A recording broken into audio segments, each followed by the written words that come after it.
함무라비 법전에 가장 유명한 구절이 있어요. 눈에는 눈, 이에는 이죠. 과연 어떤 응징이 기다리고 있을까요? 오늘도 두 가지 사연 준비되어 있습니다. 나가지 마시고 끝까지 집중해 들어주세요. 그럼 바로 시작할게요. 전 톡톡사연 나미입니다.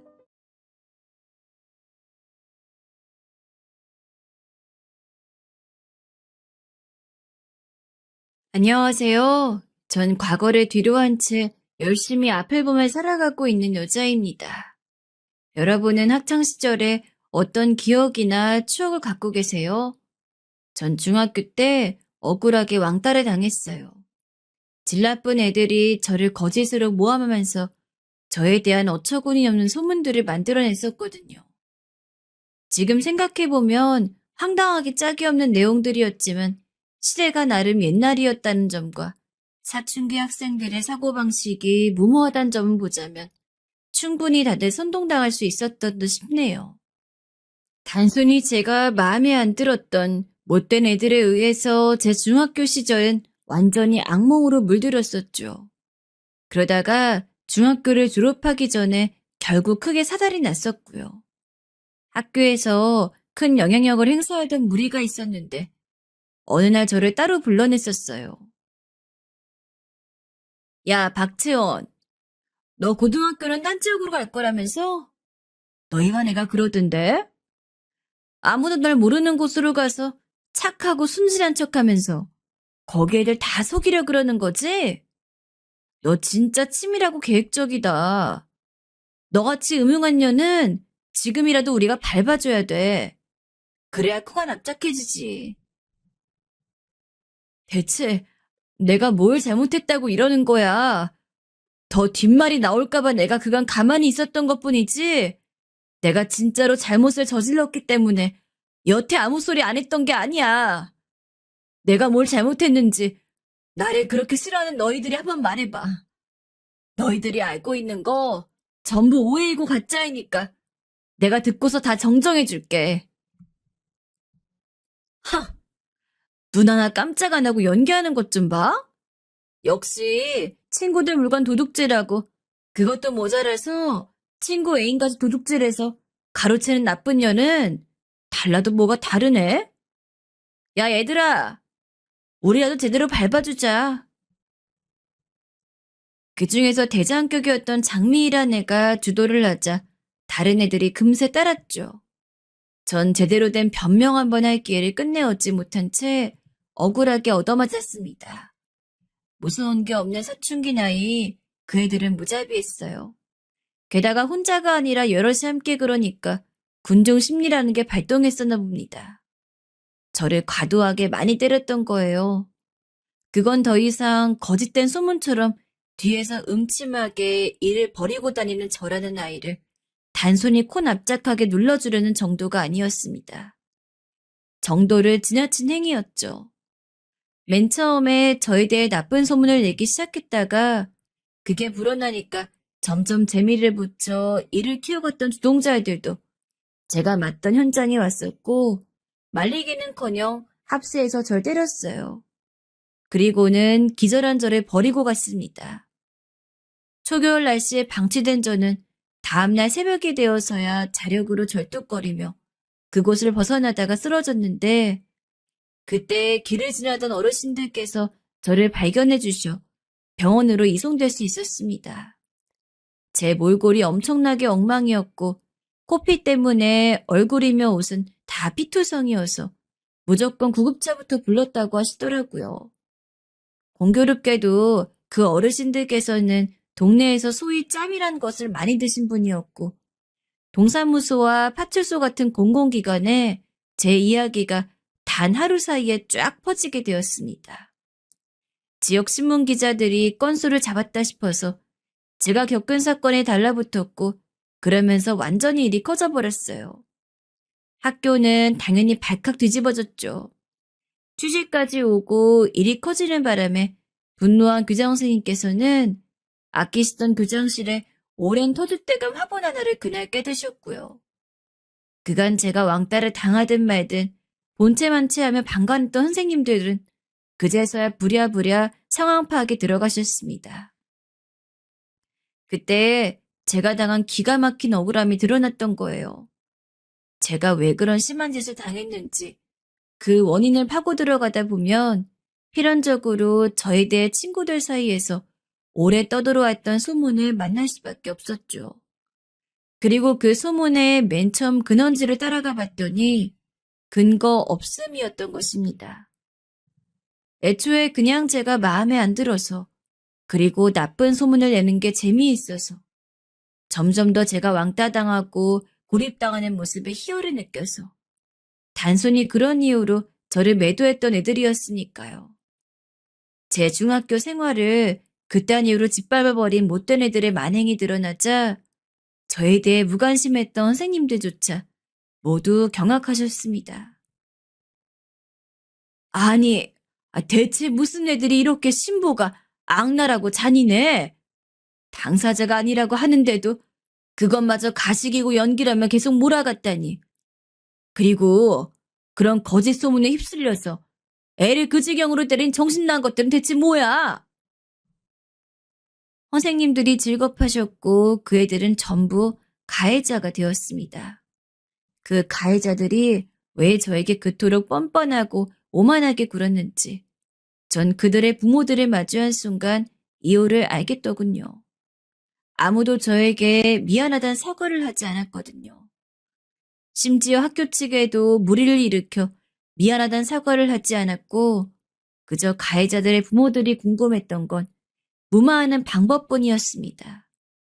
맨 처음에 소문이 잘못 퍼졌을 때부터 저를 끈질기게 못마땅해 했던 자기 무리를 불러다가 저를 복날의 개보다도 더욱 두들겨 팼던 장미이란 애의 모친께서는 특히 제가 보는 앞에서 짜증을 내셨었죠. 고작 이런 것 때문에 이렇게 시끄러워지는 게 말이나 되나요? 우리 애는 지금 특목고 입학을 앞두고 있는 모범생인데 저런 애하고 잘못 엮였다는 것 자체가 너무 원통하네요. 대학도 좋은 데로 가야 하고 유학도 보내야 하는데 탄탄대로 남은 우리의 앞길을 혹여나 이런 가짜 일이 방해할까 걱정됩니다. 선생님들, 제발 조용히 마무리해 주실 수 없을까요? 위로금인지 합의금인지 어떤 나발의 명목이든 지불할 용의가 있으니까요. 당시에 제가 가졌던 감정이 뭔 줄 아시나요? 우습게도 그건 바로 부럽다는 것이었습니다. 그 가해자들이 미치게 부러웠어요. 돈 있고 힘 있는 부모를 둔 게요? 아니요. 그것보단 자기 편을 들어주는 부모를 둔 거. 학교까지 엄마가 찾아와서 상관을 해주는 거.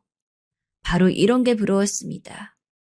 화가 나고 분하고 슬프고 이런 것보단 부럽다는 기분이 들었다는 것 자체가 저 자신을 작아지게 만들더라고요. 제 부모님께서 눈안에 떠지는 분들이고 재력이 넘치시고 그런 분들이셨다면 진작에 선생님들께서 제가 당하는 왕따에 관심을 기울이셨을 테죠. 하지만 누가 봐도 전 집에서 방치된 아이였기 때문에 관심을 안 기울이셨던 걸 거예요. 그걸 저도 당연히 알았습니다.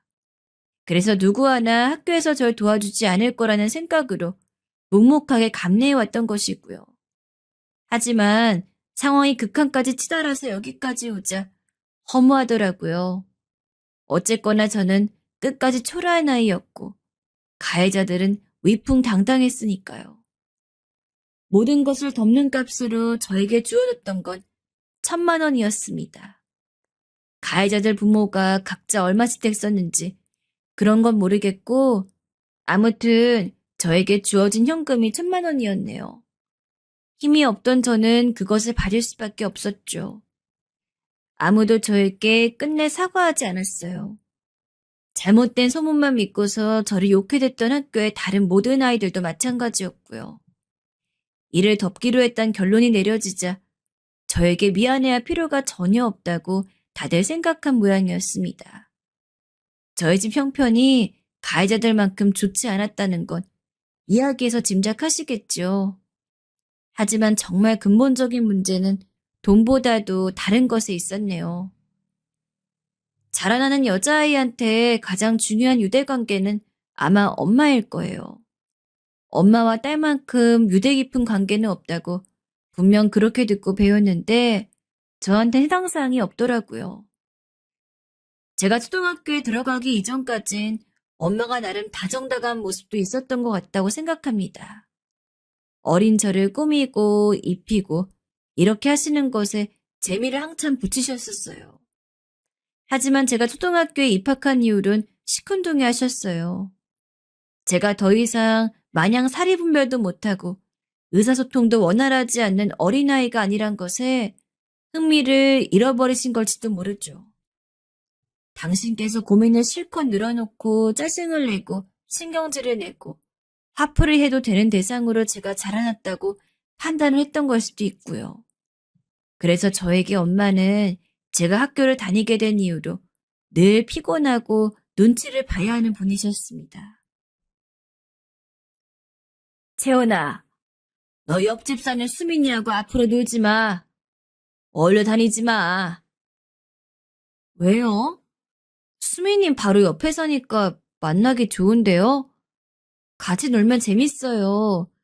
엄마도 나한테 수민이랑 친하게 잘 지내라고 했잖아요. 친구끼리 사이좋게 지내는 거라고 엄마가 그랬어요. 너 죽을래? 어디서 귀여운 척을 하면서 혀 짧은 소리 내려고 간보고 있어? 너 그럴 나이 지났어. 엄마는 있지? 니네 할 때 이미 걸어서 1시간 넘게 걸리는 곳까지 심부름 다니고 그랬었어. 네 외할머니가 엄마를 얼마나 못자 안 먹어 안달이었는지 아니? 엄마가 고생한 거에 비하면 채원이 넌 천국에 살고 있는 거다.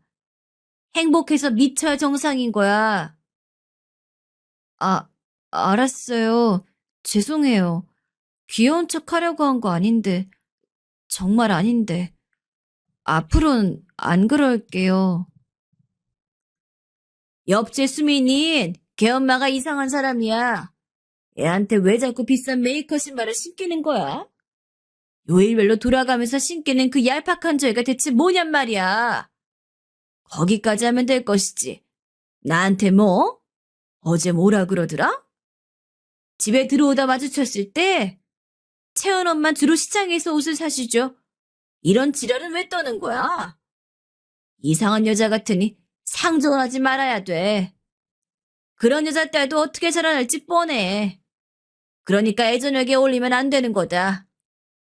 이놈의 망할 주공빌라 빨리 이사를 가버리는지 해야지.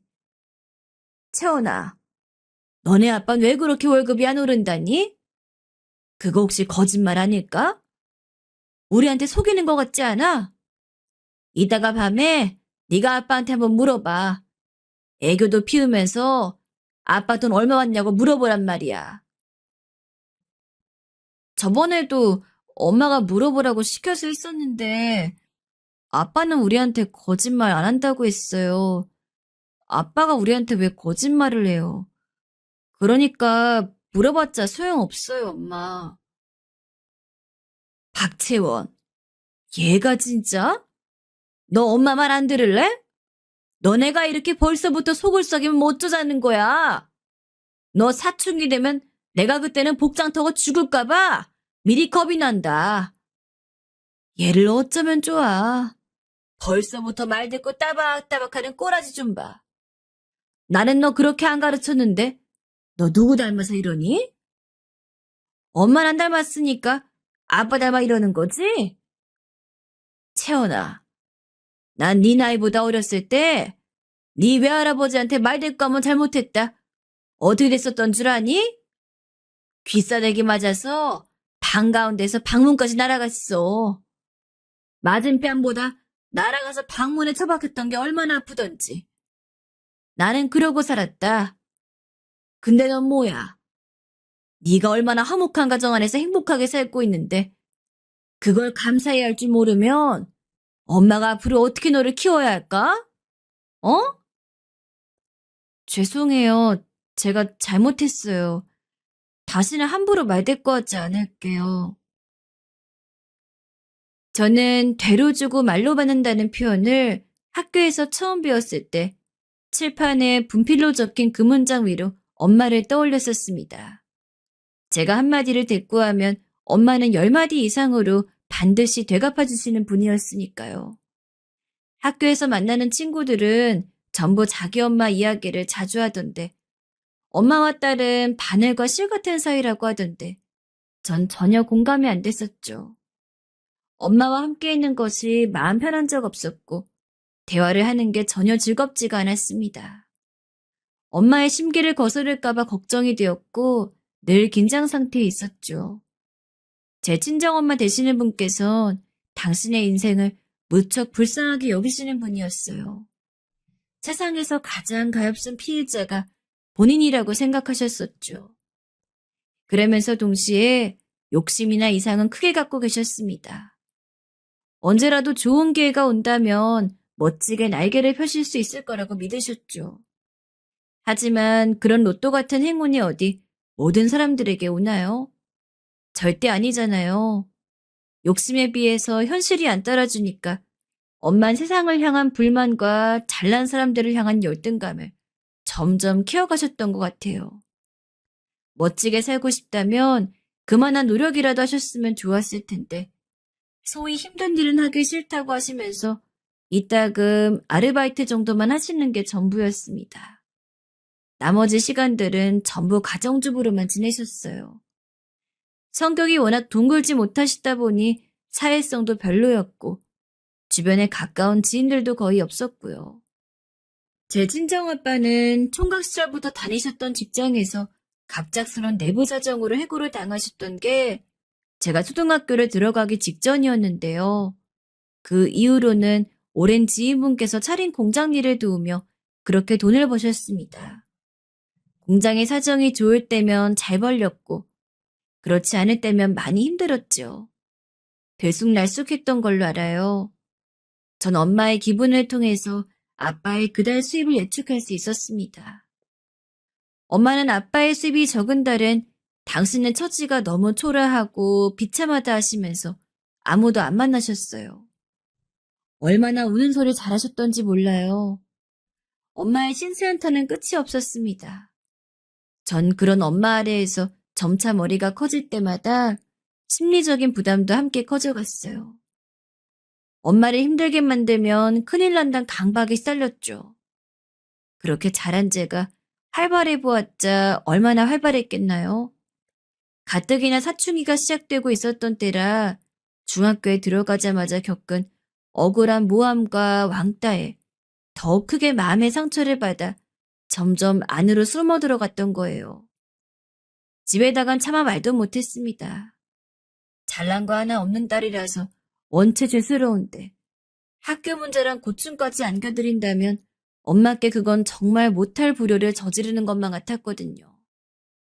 게다가 친정부모님은 그 당시에 사이가 무척 안 좋아지기 시작했던 때였기도 했고요.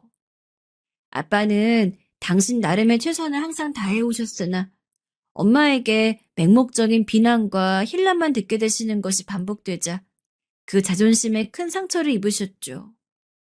돈을 더 많이 버시려고 능력 좋은 남자가 되어 보시려고 그렇게 무리를 하시다 보니까 돈을 끌어모아 버리셨던 투자가 실패로 돌아왔을 때 그 여파가 엄청났습니다.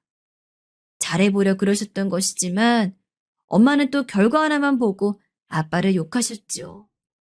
죽일 듯이 비난을 했습니다. 당시에 엄마가 아빠를 향해 어떤 말씀까지 했는 줄 아세요? 차라리 도로에 나가 차에 치여 죽어. 그러면 당신같이 무능하고 멍청한 남자도 자기 처자식한테 사망보험금이나 안겨줄 수 있지 않겠어? 보람있게 세상을 떠나란 말이야. 그 발언은 몰래 두 분의 언쟁을 듣고 있던 저에게도 끔찍한 충격을 안겨주었습니다. 엄마는 거기서 그치지 않고 능력 없는 놈은 집에도 들어올 자격이 없다고 하시면서 현관문을 걸어 잠그기까지 하셨어요. 그래서 아빠는 한동안 집에 안 돌아오셨고 일하시던 공장에서 숙식까지 해결하셨었죠. 엄마가 당시에 저한테 아빠 욕을 얼마나 많이 했던지 모릅니다. 당신의 처지를 동화 선녀와 나무꾼에 비유하기도 하셨었죠. 본인은 선녀인데 무식한 나무꾼한테 잘못 걸려 자식 새끼를 낳아버린 바람에 선교를 못 올라간 채 계속 이러고 사시는 거라 했습니다. 엄마의 발목을 잡았다는 그 자식 새끼가 다름 아닌 저였으니 그런 얘기를 들을 때면 숨이 턱턱 막혀왔어요. 이런 분께 제가 어떻게 학교 생활을 전할 수 있었겠나요? 신세한탄밖에 하실 줄 모르는 엄마감이었고 이도저도 아닌 아빠 또한 괜스레 원망스러웠습니다. 그러다가 제가 중학교 졸업을 앞두고 그런 큰일을 겪었던 건데요. 제가 결국 받게 되었던 1,000만 원. 그 돈은 제가 행방을 몰랐습니다. 이게 무슨 얘기냐고요? 그 돈을 제 친정엄마 되시는 분께서 그냥 꿀꺽 해버리셨거든요. 고등학교 다닐 때 학교에서 행사가 있어 참가비가 필요했고 계절이 바뀔 때 새로운 외투 한두 벌은 장만을 해야 했고 문제집을 과목별로 사야 했는데 그때마다 엄마는 돈 없다며 한숨을 내쉬었어요. 전 당연히 의아했죠. 1,000만 원은 어쩌고 제 앞에서 돈이 없다고 하시는지 의문이었으니까요. 제가 집단적으로 안 좋은 일을 중학교 때 겪은 걸 아시고 아빠는 무심했던 지난날을 반성한다고 하시며 집에 완전히 돌아오셨었는데요. 하지만 집엔 엄마가 떡하니 버티고 있었으므로 저에 대해 많이 관여하지 못하셨어요. 아무래도 딸과 계속 함께 지내온 엄마를 제쳐두고 아빠가 그 사이에 끼어드는 그림이 스스로 민망하다고 생각하신 것 같습니다. 그래서 아빠도 1,000만 원의 행방은 모르셨었어요. 엄마께서 어른이 잘 간수를 하고 있겠거니 그렇게 여기셨던 것이죠. 하지만 1,000만 원의 행방은 제 대학 진학 이야기가 나오면서 드러났습니다. 대학을 가려면 성적도 따라야 하지만 일단 돈이 있어야 하잖아요. 전 중학교 시절에 비하면 그야말로 천국 같은 고등학교 생활에 감사하며 소중한 시간들을 헛되이 보내고 싶지 않다는 생각으로 공부를 정말 열심히 했습니다. 기초가 부족해서 혼자 열심히 하는 거에 한계가 있었으나 그래도 어떻게든 붙잡고 매달렸어요. 좋은 대학에 가면 분명히 부모님도 기뻐하실 테니까요. 못난 자식이 그렇게라도 효도하고 싶었죠. 그래서 전 제법 괜찮은 대학들에 지원해볼 성적의 수준까지 도달했는데요. 그런 곳들은 대개 학비가 많이 들었습니다. 하지만 그 1,000만 원이 있으니까 일단 등록금부터 해서 대학 첫 단추는 무리 없이 끼울 수 있을 거라고 믿었던 거예요. 학교 선생님과 상담한 것을 토대로 지원대학 목록을 작성한 저는 그걸 엄마께 보여드리며 대략적인 금액 얘기도 꺼냈었어요. 그러자 엄마께서는 그 종이를 팍 치워버리시더니 이렇게 말씀하셨죠. 내가 아주 유용하게 잘 썼으니까 아깝담 생각은 할 필요 없어. 아무튼 너는 그 돈 믿고서 대학 갈 생각했다면 계획을 다시 짜는 게 좋을 거다. 알았니?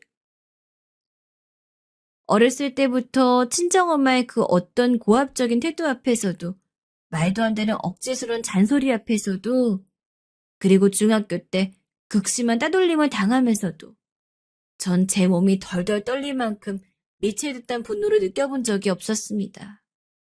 그래서 그 순간에 제 스스로가 낯설더라고요. 심장이 엄청 빨리 뛰는데 반면에 머리는 차가워지고 손이 막 떨리는 이상한 감각이었어요. 그리고 전 저도 모르게 외쳐버렸죠. 엄마, 어떻게 그러실 수가 있어요? 그 돈이 어떤 돈인데요?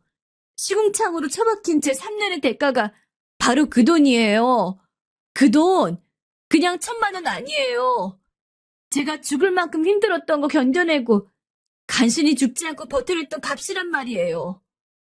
그런데 그 돈을 써버리셨다고요? 저한테 상의도 없이요? 왜요? 대체 엄마가 뭔데 마음대로 해요? 너 내 딸 맞니? 네가 지금 잠깐 정신이 어떻게 돼서 이러나 보다. 머리 식히고 감정 가라앉히고 나면 다시 정상으로 돌아올 거야. 가서 눈 좀 붙여. 싫어요. 제가 왜 그래야 되는데요? 너 진짜 미쳤어? 안 그러던 애가 갑자기 왜 이래? 너는 네 엄마가 불쌍하지도 않니? 그깟 1,000만 원 쓴 것 가지고 하나뿐인 딸한테 이런 취급이나 당해야 하는 내가 불쌍하지도 않다면 너는 냉혈 아니야.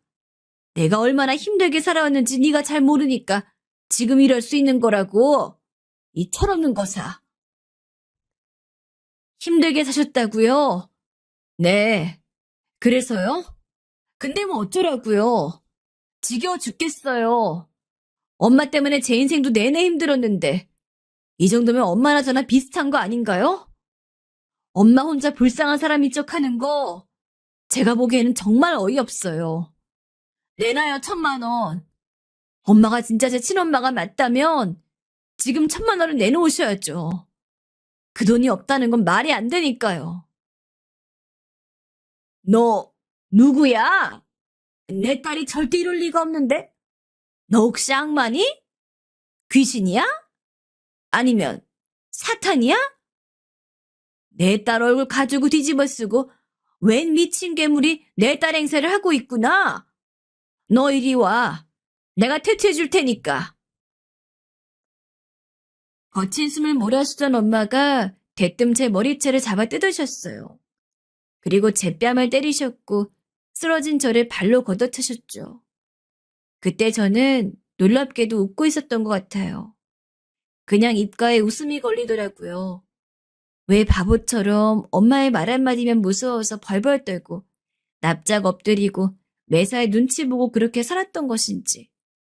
정작 제가 그렇게나 조심스레 대해드린 엄마는 저를 별거 아닌 것으로 생각하고 우습게 보시면서 제 피눈물이 담긴 1,000만 원을 아무렇지도 않게 써버리셨는데 이렇게 멍청하니 중학교 3년 내내 다 하고 산 것이란 생각이 들어 차라리 속 시원히 엄마한테 더 얻어맞고 정신을 차리고자 했습니다. 제가 맞으면서 웃으니까 엄만 당황하셨고 동시에 약이 오르셨는지 악다구니를 써가시면서 저를 때리셨어요. 손에 집히는 걸 죄다 저한테 던지시더라고요. 그리고 귀가하신 아빠가 이런 광경을 보고야 마셨습니다. 이게 다 뭐야? 무슨 짓이야 당신? 지금 딸한테 뭐 하는 거야? 미쳤어? 정신 나갔어? 어떻게 엄마란 사람이 자기 딸한테 이럴 수가 있어? 이거나 이게 다 따지고 보면 무능력한 당신 때문이야. 당신이란 작자가 능력만 좋았어도 내가 지금 이러고 살지 않았어. 그 순간 아빠의 손이 엄마의 뺨을 쳤습니다. 좁은 집안엔 기이한 정황만이 감돌았죠. 엄마는 믿을 수 없다는 눈으로 천천히 아빠를 바라보셨어요. 저도 놀랐고요. 아빠는 그동안 저에게 밟아도 꿈틀하지 않는 지렁이 같으신 분이었는데 그런 아빠가 엄마를 때릴 줄은 몰랐습니다. 하지만 홧김에 그런 게 아니란 것을 주장하시듯 아빠의 표정은 결혼하기만 했어요. 무서울 정도로 침착해 보였죠. 엄만 이게 아닌데 하는 얼굴로 당혹스러워하셨고 저는 그때 깨달았습니다. 그 순간 그 자리에서 과거의 모습을 탈피하고 변한 것은 저뿐만 아니라 아빠도 마찬가지였다는 것을 말이죠. 1,000만 원을 써버렸다고? 당신이 그러고도 사람이야? 더 이상 내 탓하지 마. 무능력하기론 둘째가라면 서러운 게 당신 본인이면서 누가 누구더러 자꾸 그딴 소리 하는 거야. 당신은 아무래도 남편 잡아먹고 날 잡아먹는 무서운 팔자를 타고났나 보다. 무서워서 더는 같이 못 살겠으니까 이혼하자. 지금까진 아무리 그래도 이혼까진 아닌 것 같아서 참고 살았는데 채연이한테 이렇게 심하게 구는 당신 보고서도 이혼 안 할 정도로 내가 정신상태 이상한 사람은 아니거든. 당장 이혼해. 채연인 내가 책임지고 같이 데리고 살 테니까 당신만 사라져주면 돼. 난 잘못이 없어. 나는 피해자야. 지금도 박채원 이것이 나한테 얼마나 싸가지 없게 굴었는지 몰라. 그러니까 내가 오죽하면 애를 이렇게 잡았을까. 사정도 모르면서 당신 나한테 이러는 거 아니야. 무슨 사정인지 안 궁금해. 당신이 1,000만 원 다 써버렸다는 거. 그리고 채원이 이토록 때렸다는 거. 이 두 가지가 확실한데 무슨 설명이 더 필요할까? 잔말 말고 이혼해. 이혼 안 하겠다고 하면 내가 소송 걸 테니까 그렇게 알아. 태어나서 아빠의 그런 감정 없이 차분한 모습은 처음이었습니다. 엄마의 눈치를 살피지도 않으셨고 그저 꿋꿋하셨죠. 엄마는 억울하고 미치겠어서 이혼은 절대 안 된다며 일을 박박 가셨고 결국 이혼 싸움으로 번졌습니다. 아빠는 자기만 믿으시라고 하며 제 앞에서 눈물을 보이시더니 무릎을 꿇으셨어요. 아빠, 왜 그러세요? 저한테 무릎을 왜 꿇어요? 이러지 마세요. 내가 너한테 정말 면목이 없다. 못난 아빠라서 미안하다. 딸이니까 아빠보다야 엄마의 손길과 품을 더 친근하게 여기겠지 싶어서 너를 네 엄마와 지내도록 내버려 두었어. 네 엄마가 얼마나 예민하고 제멋대로인 사람인 줄 내가 알면서도 너를 네 엄마에게 맡겨두었으니 내 죄가 크다. 전부 내 잘못이야. 네가 중학교 때 그런 심한 일을 당했다는 걸 뒤늦게 알고 나서 집안에 신경을 많이 써보려고 했지만 생각만 그랬을 뿐 정작 용기가 나지 않아서 그러지 못했어. 못난 나를 용서해라, 치연아. 정말로 미안하구나. 아빠의 진심 가득한 사과 앞에서 전 숨이 넘어가도록 오열했습니다. 그간 엄마 때문에 고통을 당해온 사람은 저뿐만 아니라 아빠도 마찬가지였죠. 아빠도 힘드셨을 거여서 저를 잘 챙기지 못하신 걸 충분히 이해한다고 머리론 생각하고 있었는데 마음으로는 아니었나 봐요. 아빠가 사과를 해주신 순간 그간의 모든 서름이 제 가슴 속에서 터져나왔습니다. 마음속 깊숙이 감추어두었던 서러움들이 그냥 밖으로 터져나와서 죄다 녹아내렸어요. 아빠 손을 붙잡고 한참 울었습니다. 전 새롭게 인생을 살기 위해 남은 수험 기간을 공부에만 매진하며 보냈고 기준이 예상했던 것보다 좋은 대학에 들어갈 수 있었어요. 아빠는 수중에 모든 돈을 끌어모아서 저를 대학에 보내주셨습니다. 걱정 말고 대학생활 즐기라고 해주셨죠. 전 꿈같은 기숙사 생활을 하면서 대학교를 다녔어요. 그러는 동안에 부모님은 드디어 이혼 싸움에 마침표를 찍으셨습니다. 이혼으로 최종 결정이 나고 나서 엄마는 저에게 연락을 해오셨어요. 저한테 연락하고 싶다며 아빠에게 간청하셨고 아빠가 제 의견을 물어보시길래 저는 제 연락처를 엄마에게 알려드려도 괜찮다고 답드렸던 거예요. 솔직히 내심 엄마가 저한테 마지막으로 애틋한 인사를 남겨주실 줄 알았습니다. 혹은 진심 가득한 사과라든지요. 하지만 전혀 아니었어요. 그래, 인생은 어차피 혼자 살다 혼자 죽는 거야. 내가 혼자가 됐다고 해서 주눅 들지 않아?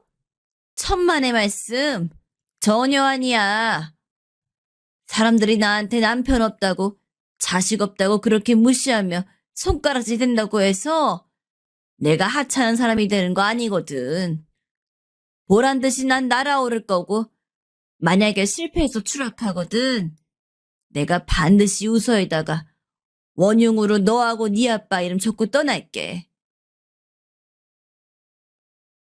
대체 어떻게 하면 이혼하고 나서 자기 딸한테 남기는 마지막 인사가 그런 내용일 수가 있었는지 전 기가 막혔습니다. 괜히 엄마의 전화를 받았다 싶더라고요. 전 대학에 입학한 후로 우울한 과거 따윈 가지고 있지 않은 사람처럼 완전히 새롭게 행동을 해온 바였어요. 기존에 저를 아는 사람이 아무도 없다고 생각하니까 이루 말할 수 없을 정도로 자유로워진 기분이었거든요. 시간이 갈수록 새로워진 제 자신에게 저도 익숙해져 갔고요. 하지만 강인해졌다는 것은 순전히 저의 착각이었는지 엄마와의 통화 이후로 충격에 빠진 저는 3일이나 시름시름 앓았습니다. 다른 사람들의 입에서 엄마라는 소리만 나와도 심장이 철렁 내려앉았어요. 이토록 나약한 제 자신도 너무나 싫었습니다. 남들은 아무렇지 않게 다들 잘 사는 것 같은데 왜 저만 이러고 사는지 스스로 부끄러웠죠. 애써 괜찮은 척을 하면서 더 활발하게 살려고 했어요. 그렇게 애를 쓰다 보니 여러 활동에도 발을 걸치게 됐었는데 그중 하나가 바로 독서 토론 모임이었습니다. 책을 읽고 나서 의견을 교환하는 모임은 제가 제 생각을 조리 있게 전달하는 연습의 장이 되어주기도 했었죠. 그리고 거기서 만난 남자가 있었어요. 전공이 저와는 완전히 달랐고 나이는 저보다 3살이 많았습니다. 잘 웃는 얼굴이어서 자꾸 시선이 갔었죠. 책에서 본 내용인데 사람은 자기한테 없는 것을 가진 사람에게 관심을 갖게 된다고 하더군요. 제가 그런 것 같았습니다. 얼굴에 그늘이 없는 그 남자가 신기했어요. 저도 모르게 자꾸 쳐다봤으니 그 남자도 제가 자기한테 호감이 있다는 걸 알았을 겁니다. 하지만 뒤늦게 알게 된 사실은 그 남자가 자기하고 같은 과의 어떤 여자와 커플이란 것이었죠. 그 과 사람들은 다 알 정도로 유명한 커플이라고 했어요. 임자가 있는 사람인 거 알고 전 마음을 접었어요. 그때서야 제가 그 남자를 계속 좋아했다는 사실도 제대로 알았죠. 뭐든지 느리고 굼뜬 채가 바보 같았습니다. 그래서 단호하게 모임을 그만뒀고 졸업시험에 매진했어요. 그 다음엔 취업 준비에 몰두했죠. 나쁘지 않은 직장을 잡을 수 있었습니다. 첫 월급을 탔을 때 그걸로 옷을 사드렸더니 아빠는 감격해서 어쩔 줄 몰라 하셨어요. 전 그때 나도 드디어 어른이 됐나 보다 이렇게 생각했습니다. 하지만 사회인이 되어 월급을 받는다고 해서 능사가 아니더라고요. 마음이 허전했어요. 컨디션이 안 좋을 때면 중학교 때로 돌아가 친구들에게 따돌림을 당한 뒤 엄마에게 혼나는 꿈을 꾸곤 했습니다. 그 누구에게도 저희 이런 모습을 털어놓지 못했죠. 기껏 어렵게 사귄 친구들이 제 마음속의 어둠을 보고 나면 저한테 실망할까봐 티도 못 냈습니다. 그렇기 때문에 마치 운명처럼 느껴졌던 인연에게 제 속내를 털어놓게 되자 속절없이 이끌려서 결혼까지 해버렸던 것이겠죠. 그 인연의 이름은 바로 재회였습니다. 대학 시절 졸업 전에 들었던 독서 토론 모임의 그 남자였어요. 그때로부터 5년이 흘러 다시 우연히 카페 계산대 앞에서 마주쳤던 순간 서로를 바로 알아보았고 연락처를 주고받았죠. 그 남자에겐 이제 여자친구가 없었습니다. 그리고 그 당시 제가 자기를 좋아했다는 걸 알고 있었다고 했어요. 그게 두고두고 생각나서 아쉬웠다 그랬죠. 그 말을 듣고 제가 심장이 터지는 줄 알았습니다. 저와 만나보고 싶다며 먼저 고백을 해온 그 남자는 여전히 잘 웃는 얼굴이었고 제 이야기도 잘 들어줬어요. 전 용기를 내어서 제 가정사를 털어놓았는데 그때 저를 꽉 껴안아 주었습니다. 그런 일들이 있었구나. 정말 많이 힘들었겠다. 그 심정이 얼마나 서러웠을지 가늠도 안 돼. 네 자신을 나약하고 못났다고 깎아내리지 마. 누구라도 그런 과거를 겪었다면 아직 힘들어하고 있는 게 당연한 거야. 저의 나약한 면모를 따스하게 포용해주는 그 남자가 좋았어요. 단숨에 홀려들었고 의지하게 되었지요. 그렇게 저는 금세 남편과 결혼까지 생각하게 됐던 겁니다. 시댁은 먼 시골이었어요. 하도 깡촌 시골이라 남편은 고등학교 때부터 서울에 있는 이모님 댁에서 지냈다고 합니다. 대학도 서울로 진학을 하게 되면서 계속 서울에서 쭉 살았고요. 남편은 집에서 늦둥이였고 위로 둘 있는 형들은 아주 오래전에 일찍 장가들을 갔습니다. 지방에서 다들 지내셔서 그런지 결혼들을 일찍 하셨더라고요. 그래서 이미 남편의 조카들 중에 큰애가 수험생이었어요. 그리고 신부님께서는 나이가 지긋하게 드셨는데도 여전히 농사일을 하시며 순박하고 조용하게 사시는 분들이었습니다. 저에게 일절 아무것도 요구하실 생각이 없다고 하셨죠. 멀리서 농사나 짓고 있을 테니 저희 부부는 도시에서 알콩달콩 잘 살기만 하라고 하셨어요. 다만 명절이라든지 두 분의 생신 같은 때만 시댁에 찾아와 달라는 것이 유일한 당부였습니다. 이렇게나 쉽게 허락을 하시다니. 전 어안이 벙벙했을 정도였네요. 그리고 친정아빠는 제가 결혼을 하겠다고 하니까 놀라시며 섭섭해 하시더니 제가 좋다고 하면 말릴 엄두가 안 난단 말씀으로 금세 허락을 해주셨습니다. 그러면서 남편에게 딱 한 가지 당부를 남기셨어요. 내 딸 채원이 자네도 알겠지만 못난 아빠를 잘못 만나는 바람에 속에 상처가 많은 아이일세. 다른 건 몰라도 채원이한테 상처만 주지 말게. 사람한테 받은 상처로 괴로웠던 아이니까 절대 그렇게 상처만 주지 말아줘. 내가 부탁함세. 채원이 배신하지 않고 옆에서 든든하게만 있어준다면 내 아무것도 바랄 게 없어. 여부가 있겠습니까? 반드시 상처 주는 일 없이 아주 든든한 배우자가 되어 살겠습니다. 믿어주세요. 남편은 호언장담을 했고 그렇게 친정아빠의 결혼 허락마저 받아낼 수 있었습니다. 만난 지 딱 1년이 되던 때 결혼식을 올렸지요. 식장을 예약하고 이것저것 준비하는 것에 4개월 정도가 걸렸으니까 저희는 연애 8개월 만에 결혼하기로 했단 얘기가 되네요. 객관적으로 긴 기간은 아니지만 전 짧은 기간도 아니라고 생각했어요. 저희에게는 과거가 존재했기 때문입니다. 남편을 짝사랑하며 설렜던 저의 과거가 어느덧 결실을 맺어 결혼까지 하게 됐다는 사실이 저를 행복하게 만들었어요.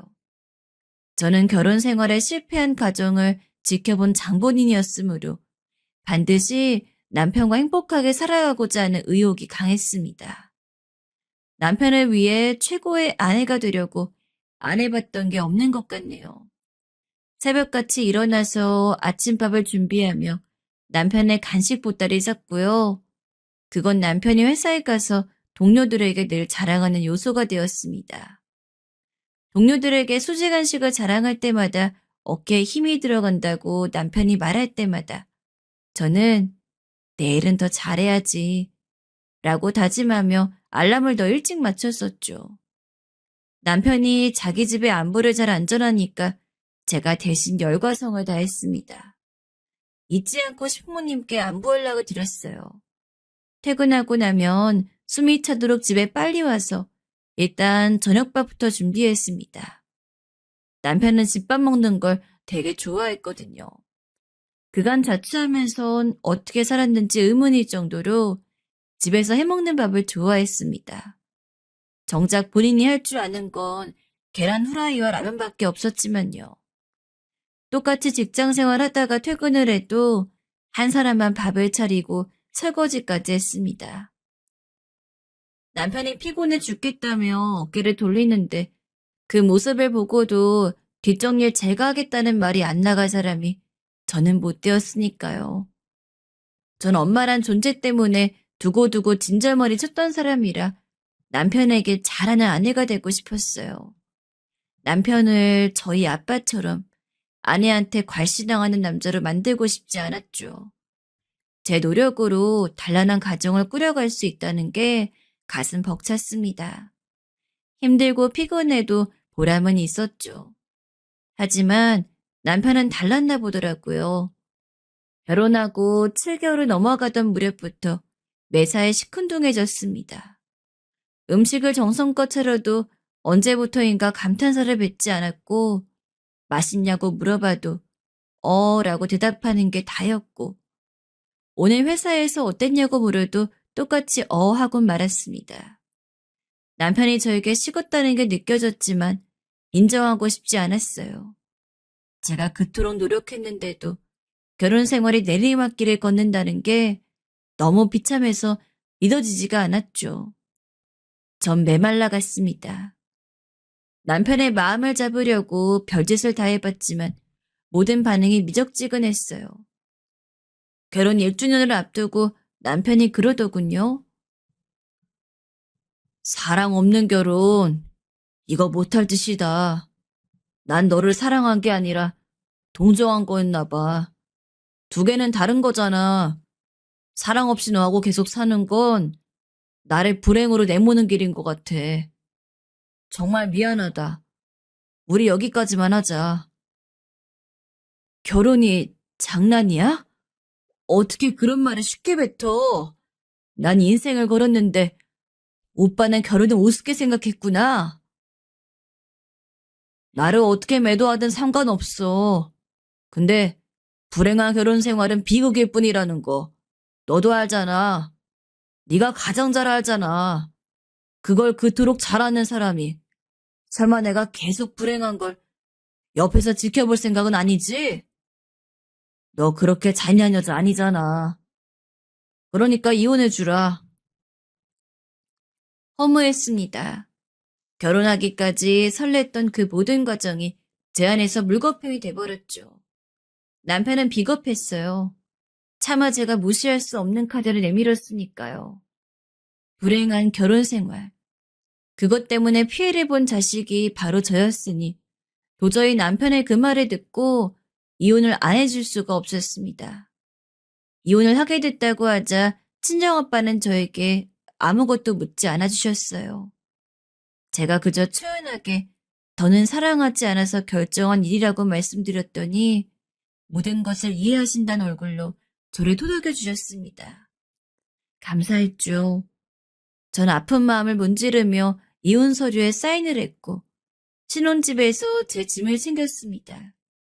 제가 마지막으로 그 집에서 남은 짐을 챙겨 나가던 날 남편은 자리 비켜준 상태였고 저만 혼자 조용히 빠뜨린 것이 없나 둘러봤죠. 그러다가 발견했던 거예요. 남편이 쓰던 노트북에 혹시 제가 뭘 남겨놓았던 게 있었나 싶어서 한번 확인해 봤다가 충격적이게도 바람의 증거를 보고 말았습니다. 메신저가 켜져 있었거든요. 상간녀와 주고받은 역겨운 대화를 보는 동안 머릿속이 하얘졌습니다. 저와 결혼하고 나서 단 3개월 만에 그 상간녀와 미래를 갖기 시작했더라고요. 그리고 두 사람은 결혼을 생각하고 있었어요. 그래서 저와 길을 쓰고 이혼했던 겁니다.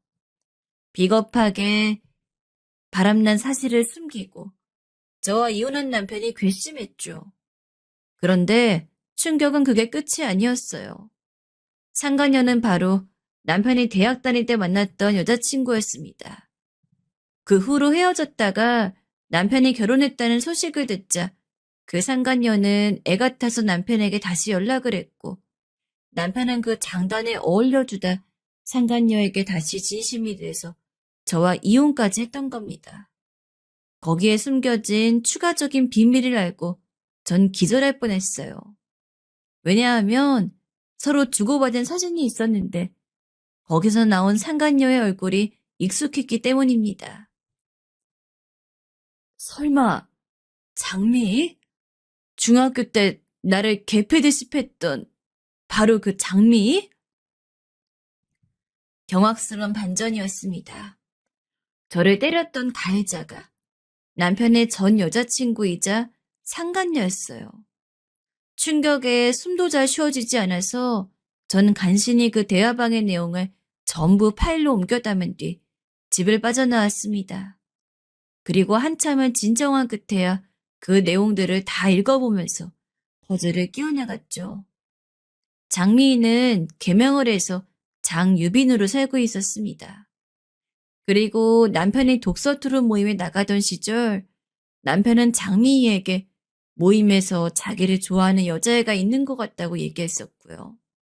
그 여자애는 저였죠. 그러자 그게 누군지 궁금해한 장미희는 어느 날 저라는 사실을 알았습니다. 엄청 신기해하면서 아주 대수롭지 않게 남편한테 저와 중학교 동창이 있고 제가 전교에서 왕따를 당하던 애였다고 말을 한 거예요. 둘은 헤어졌었고 저와 남편은 시간이 흘러 우연히 마주쳤는데 그때 남편은 장미에게 들었던 얘기가 생각나서 저에게 호기심을 가졌습니다. 그러다가 저와 결혼까지 갔고요. 남편이 저랑 결혼한 걸 알게 된 장미희는 남편에게 접근했죠. 저 같은 애랑 왜 사냐고 하면서. 걔 엄마가 완전히 정신병자라서 걔가 기구하게 살았는데 그 정신병력을 물려받았을 수도 있다. 아기라도 생기면 어떡할 거냐. 불행하게 자란 애가 어떻게 자식을 잘 키우겠냐. 이런 말들을 꾸준히 했더군요. 장미희는 저에 비하자면 아주 유복한 집안의 딸이었고 태도가 당당했죠. 저와는 정반대였어요. 그런 장미희에게 끌린 남편은 저와 끝내 이혼을 했던 겁니다. 모든 전말을 알게 된 저는 헛웃음만 흘렸습니다. 왜 저는 항상 이렇게 휘둘려지며 어리석게 살아야 할까 싶었습니다. 그 두 사람은 후딱 결혼식 날짜부터 잡았고 전 한동안 폐인처럼 지냈죠. 날이 갈수록 수척해지는 제 모습에 아빠가 걱정하셨어요. 이혼 후유증인 줄로만 알았는데 혹시 건강 문제가 있는 거냐면서 어느 날은 집요하게 이유를 물어오셨습니다. 저를 걱정하는 아빠의 얼굴을 보자 울컥하더라고요. 그래서 저도 모르게 모든 것을 털어놓았어요. 한참 이어진 얘기를 끝냈을 때 아빠의 얼굴은 달라져 있었습니다. 마치 엄마에게 이혼을 말하던 날의 얼굴 같았어요. 재원아, 넌 아무것도 걱정하지 마라. 이 아빠가 알아서 해결할게. 눈에는 눈, 이에는 이. 제대로 된 복수를 해주마. 전 당초에 아빠가 뭘 하시려는 건지 걱정이 됐고 결혼식장에서 깽판이라도 치면 혹시 소송이 걸릴까봐 염려가 됐습니다. 하지만 아빠는 치밀하게 준비를 하셨고 사람을 10명이나 고용하셨어요. 그 두 사람의 결혼식장에 도착하자 전도지휘를 하셨죠. 아빠의 지시에 맞춰서 사람들이 움직였습니다. 여자 장실부터 시작이었어요. 그래, 그렇다니까. 장유빈 얘가 한 번에 남자를 여럿 만나서 문어다리로 유명했어. 물러나긴 또 얼마나 물러난데. 남자 없이 혼자 침대에 안 눕는다고 하더라. 하도 더럽게 놀아서 오죽하면 개명까지 한 거잖아. 한 사람이 전화하는 척 그렇게 떠들자 또 다른 한 사람이 옆에서 손을 씻는 척 하다가 그게 무슨 소리예요? 자세히 좀 알려주세요. 라고 하며 바람을 잡았습니다. 그러면서 여자 화장실에 들른 모든 하객들이 장미에 대한 역겨운 이야기를 다 알게 되었죠. 신부 측 하객석에 앉은 사람들도 마찬가지였어요. 신랑이 전부인을 때려서 전치 10주 나오게 하는 바람에 이혼한 거라더라. 신랑이 여자 많기로 유명한 놈인데 이번이 두 번째 결혼이면 내년에 세 번째 결혼을 할 것 같다. 라는 이야기를 떠들었습니다. 그러자 장미의 친척들이 그 이야기를 듣고 모두 깜짝 놀랐죠. 신랑 측 하객석도 빠질 수 없었습니다. 신부가 몇 달 전에 애 때는 수술을 받았다던데 결혼하는 걸 보면 애 아빠는 신랑이 아니었던 거냐는 이야기를 쑥덕거렸죠. 그러자 그걸 엿들은 하객들이 아연실색을 했고요. 친정아빠는 결혼식 사회자를 몰래 찾아가서 종이 한 장을 건넸습니다. 하객들 중에서 혹시 학교 문제로 피해를 당한 사람들이 있는지 뒷조사했던 아빠는 의외의 수학으로 사유자의 친동생이 학교에서 극심한 따돌림을 당하는 바람에 자퇴를 하고 우울증에 걸려 오랜 방황을 하고 있다는 사실을 알아내셨어요. 그 사유자에게 건넨 종이에는 장미의 과거 이력이 고스란히 담겨 있었습니다. 사유자는 전 남편이 친하게 알고 지내는 동생이었는데요. 그 종이를 보고 분노했죠. 이성을 다잡고 신랑 입장까진 잘 해냈지만 문제는 신부 입장이었습니다. 신부 입장하면 안 됩니다. 입장 못 시켜. 형, 저런 망할 년하고 어떻게 결혼할 수가 있어? 내 동생이 학교에서 따돌림 당해서 정신과 다닌 거 형도 알잖아. 그런데 저런 년하고 결혼을 해? 그러면서 나한테 사위를 맡겨? 이거나 엿먹이는 거야? 사유자가 폭발해버렸고 전 남편 놈은 입이 떡 벌어졌죠. 신부 측 사람들이 일어나서 사유자를 비난하며 물러난 신랑놈이나 처신 잘해라고 욕을 했고 그 즉시 쌍방 비난회장이 열렸습니다. 신랑 측 하객석에 앉아있던 사람들이 삿대질을 날리면서 남자의 미친 여자 주제라고 욕을 하기 시작했던 거예요. 그러는 사이 사유자는 전 남편에게 그 종이를 건네주며 장미희의 과거 만행을 알리고 있었습니다. 전 남편은 이런 건 꿈에도 몰랐다고 하면서 결백을 주장했고 절규했지요. 장미희는 결혼식장이 개판이 된 것에 아연실색하며 도망치다 웨딩드레스 자락을 밟고 넘어져 코피를 흘렸습니다.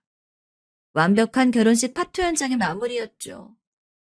하얀 웨딩드레스에 코피가 묻은 것까지. 친정아빠는 모든 걸 카메라에 담아오셨어요. 그리고 저는 그 모든 장면을 보면서 울고 웃었지요. 중학교 시절 전 헛소문 때문에 시작된 괴롭힘을 당했으므로 장미희가 억울하게 음해를 당했다고 한 듯 인과응보였습니다. 전 남편 놈은 평판이 완전히 떨어졌어요.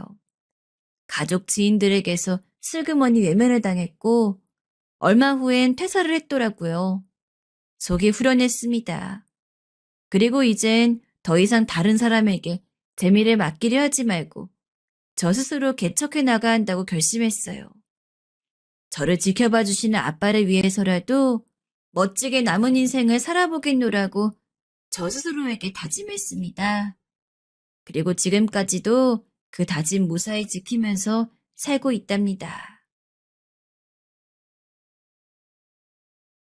안녕하세요. 전 전주에 사는 박순자라고 합니다. 손자 같은 놈이 유튜브라는 걸 깔아주면서 이 사연을 듣기 시작했는데 한 번 들으니 너무 감동적이어서 멈추지 못하고 몇 날 며칠을 듣고 있습니다. 사연들이 이 늙은이의 적적한 삶에 위안이 되고 있어 만들어주신 분께도 참 감사할 따름입니다.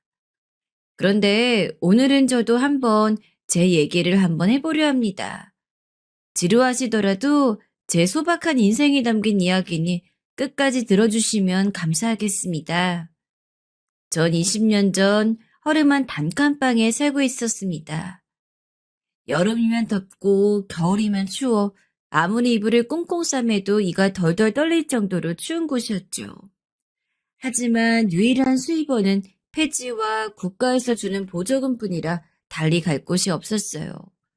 과거의 기억에 갇혀 우울증에 걸린 이 노인네를 들여다봐주는 사람도 제가 다니는 등대교회 목사님 뿐이었고요.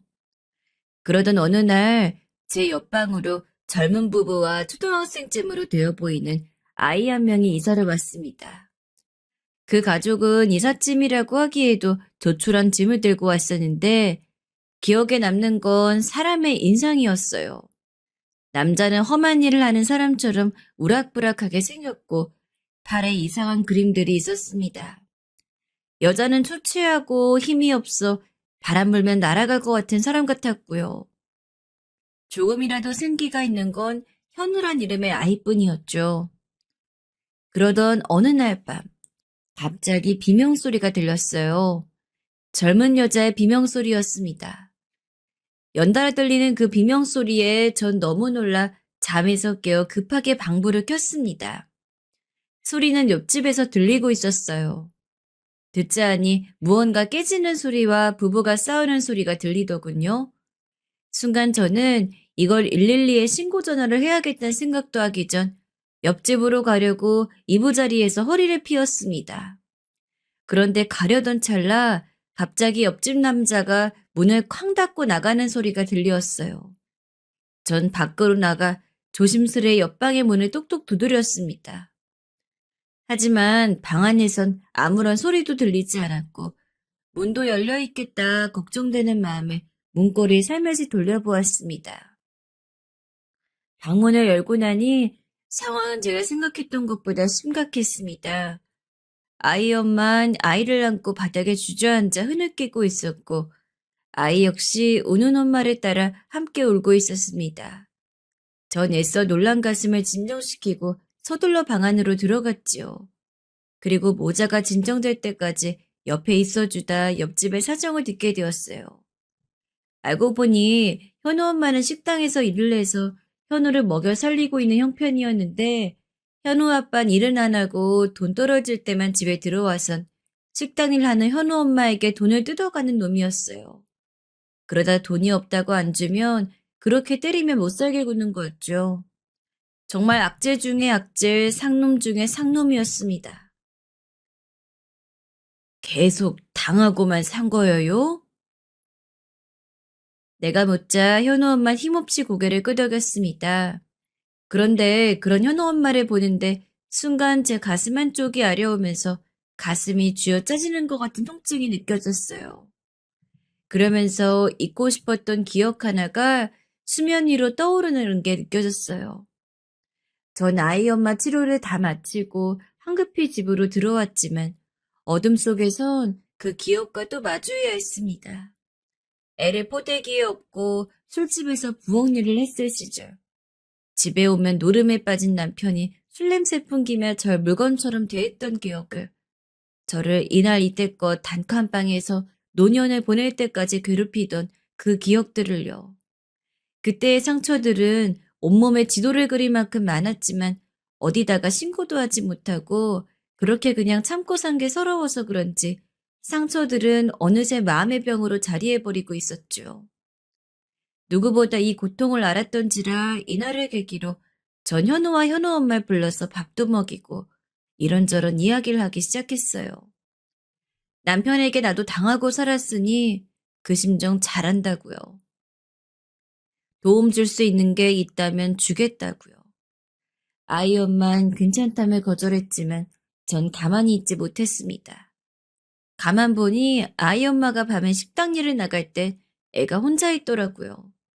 그래서 전 현우를 제 방으로 불러 숙제하는 걸 봐주기도 하고 저녁밥도 차려주었습니다. 현우는 반찬도 별로 없었는데 제가 해주는 밥을 참 좋아했습니다. 할머니가 하는 건 뭐든지 맛있다고 하면서 다른 반찬을 해달라 찡얼대지도 않았어요. 그러다 어느 날 제가 폐지를 주우러 가는 걸 알았는지 옆에서 도와주겠다며 떼를 쓰는데 제가 힘들어서 안 된다고 하자 자기가 학교에서 오는 길에 직접 박스 몇 개를 주워 집에 갖다 놓더라고요. 어리지만 참 기특하고 대견했습니다. 특히나 저한테 할머니, 할머니 하면서 덤비는 게 얼마나 예쁜지 보기만 해도 배가 불렀죠. 참 신기한 건 그렇게 현우네와 인연을 지내니 옆에 사람이 있어서 그런지 마음의 병도 나아지고 외로움도 어느새 남의 얘기가 되더군요. 현우가 있고 현우 엄마가 있으니 더 이상 사는 게 적적하지도 그리 고단하지도 않았어요. 오히려 몇십 년 만에 사는 게 처음으로 행복하다는 생각도 들었습니다. 그렇게 현우 모자와 한 가족으로서 지난 인연을 이어간 지 2년이 지났을 때쯤이었습니다. 어느 날처럼 현우가 저희 집에 와 라면을 먹고 있었을 때였어요. 그날은 현우 엄마가 친정에 잠시 가야 한다며 제게 현우를 맡기고 잠시 떠난 날이었지요. 현우가 라면에 밥을 말아 먹으려다가 뭔가 생각이 난 듯 책가방에서 무언가를 뒤적거리더니 제게 갑자기 꼬깃꼬깃한 종이 한 장을 주더라고요. 이게 무엇이냐? 엄마가 할머니한테 전해주래요. 얼른 봐요, 할머니. 궁금해요. 종이 위엔 할머님께라고 적혀 있었고 아이 엄마의 정갈한 글씨가 쓰여 있었어요. 허나 전 그걸 읽자마자 그만 손이 떨리고 입에서 비명소리가 나올 것 같아 급하게 입을 막았습니다. 현우가 건넨 종이는 다름 아닌 현우 엄마가 제게 쓴 편지였어요. 그리고 그 편지 안엔 현우 아빠의 연락처와 함께 그동안 잘해줘서 감사하다는 간단 명료한 내용이 적혀 있었습니다. 할머니, 엄마가 뭐래요? 현우 엄마가 일하는 식당 사람들도 그렇고 아무도 현우 엄마의 행방을 알지 못했어요. 화가 났습니다. 아무리 힘들어도 그렇지 이렇게 어린 자식을 장난감처럼 버리다니. 현우 엄마의 사정이 뭐든 간에 그간 제가 보았던 애엄마의 천사 같던 모습들이 한순간에 와르르 무너져 내리면서 배신감이 들었습니다. 별 수가 없었습니다. 어쩔 수 없이 적힌 애 아빠 전화번호에 전화를 걸었어요. 설마 제 자식인데 그래도 키우겠지 싶었죠. 그런데 제가 사정을 말하자 애 아빠는 또렷한 목소리로 이렇게 말하더라고요. 고아원에 보내던지 하세요. 나랑은 상관없는 일입니다. 뭐라고? 그럼 애를 지금 버리겠다는 거요? 상관없는 일이라 하지 않았습니까? 전화하지 마세요. 정말이지 어이가 없었습니다. 아무리 그래도 제 자식인데 제 새끼를 버리려 하다니. 전 그놈이 전화를 받을 때까지 계속 걸었어요. 그런데 놈은 제가 현우 때문에 전화한 걸 알고선 일부러 전화를 받지도 않았지요. 제가 수백 번 연락을 시도한 끝에야 애 아빠는 현우를 데리러 왔습니다. 근데 또 술을 먹었는지 애 아빠 몸에선 술 냄새가 잔뜩 나더라고요. 지 마누라까지 도망가게 했으면서 정말 한심한 꼬락선이었죠. 전 그 꼴이 보기가 싫어 고개를 획 돌렸습니다. 그런데 그 순간 가기 싫은 듯 이불 위에서 비비적거리고 있는 현우가 보였어요. 현우, 얼른 아빠한테 와. 나 여기가 좋은데. 애아빠가 현우에게 오라고 하자 현우는 어쩔 수 없다는 듯 이불에서 내려와 애아빠한테로 걸어갔어요. 아빠의 손을 잡고 걸어가는 아이의 뒷모습은 어쩐지 위태로워 보였어요. 그런데 그때 갑자기 잘 가고 있던 현우가 아빠를 등지고 제게 달려와 작고 여린 힘으로 제 손을 붙잡았습니다. 현우의 눈빛이 저를 향했고 저 역시 현우를 바라보았어요. 현우는 눈물 고인 눈으로 저를 보며 입술을 꾹 깨물었어요. 그리고 할머니 하고 저를 불렀습니다. 전 현우가 제게 하려는 말이 뭔지 알았죠. 허나 그건 법적 보호자가 아닌 제가 해줄 수 있는 일이 아니었습니다. 현우야, 가. 아빠 따라가. 네 아빠 따라가야지. 할머니, 나 가기 싫어. 할머니랑 살고 싶어. 그 어린 것이 가기 싫다고 하는데 마음이 얼마나 점이 든지 전 안 된다며 고개를 내리저었고 현우의 등을 급하게 애아빠 쪽으로 떠밀었습니다. 다신 현우를 못 본다는 생각에 그런 건지 그렇게 눈물로 현우를 보낸 그날 밤 전 현우가 남기고 간 장난감들과 현우의 채취가 남은 이불을 매만지다 그만 눈물을 훔치고 말았지요. 그러던 어느 날 현우가 떠나고 한 달 뒤 늦은 밤 폐지를 줍고 오던 길이었어요. 불 꺼진 집에 들어왔는데 어둠 속에서 무언가가 움직이고 있더라고요. 전 혹시라도 도둑이 들었나 싶어 겁이 나서 한 걸음 뒤로 물러섰어요. 그런데 그때 갑자기 불이 켜지면서 현우가 민망한 얼굴로 저를 향해 싱긋 웃어 보였습니다. 어둠 속 도둑은 바로 현우였어요. 현우는 초췌한 모습으로 제가 아침에 해놓은 차디찬 밥과 김치를 먹고 있었어요. 전 현우를 보자마자 급하게 현우를 끌어안으며 무슨 일인지 물었어요. 아버지는 어떻게 하고 여기로 온 거냐고요. 그런데 한 달 만에 초췌한 모습으로 나타난 현우는 마치 말하는 법을 잃은 아이처럼 아무 말도 하지 않고 그냥 웃어 보일 뿐이었습니다. 왜 이렇게 마른 거야, 이놈아? 네 아빠가 먹을 거 안 챙겨줘? 학교는 잘 댕기고 있고? 현우야, 왜 이 할미한테 말도 안 하는 거냐? 말을 해야 알지, 이놈아. 나중에 답답해서 현우의 등짝까지 때렸건만 현우는 졸리다며 새우잠을 자기 시작했어요. 저는 그런 현우를 보다 이내 안쓰러운 마음이 들어 며칠 현우를 데리고 있기로 했습니다. 현우 아빠가 언제 들이닥칠까 무섭긴 했지만 전처럼 현우의 밥을 차려주고 아이의 책가방을 챙겨주며 돌봐주고 있었어요. 하지만 호랑이도 제멸하면 온다고 아닌 밤중에 누군가 발로 뻥뻥 문을 차는 소리가 들리었습니다. 마지못해 전 문을 열 수밖에 없었어요. 문을 열자마자 애아빠는 신발을 신은 채로 방 안으로 들어왔습니다. 아빠가 너 얼마나 찾았는지 알아? 어르신은 대체 뭐 하는 분입니까? 현우는 애아빠의 갑작스러운 고함 소리에 놀란 것 같았고 저는 그 모습을 보다 애아빠에겐 내가 현우를 여기서 지내라 했다고 말했습니다. 다 내 탓이라고요. 그러자 애아빠는 저를 한동안 노려보더니 허튼 짓 하지 말라는 경고를 남기고 현우를 데리고 나갔습니다. 현우는 아빠에게 끌려가면서도 자꾸 뒤를 돌아보았어요. 그리고 눈빛으로 또 제게 말을 걸어왔습니다. 제발 자기를 보내지 말라고 하는 것 같은 그런 말들을요. 전 한동안 그 눈빛이 밟혀 밤잠을 이루지 못했습니다.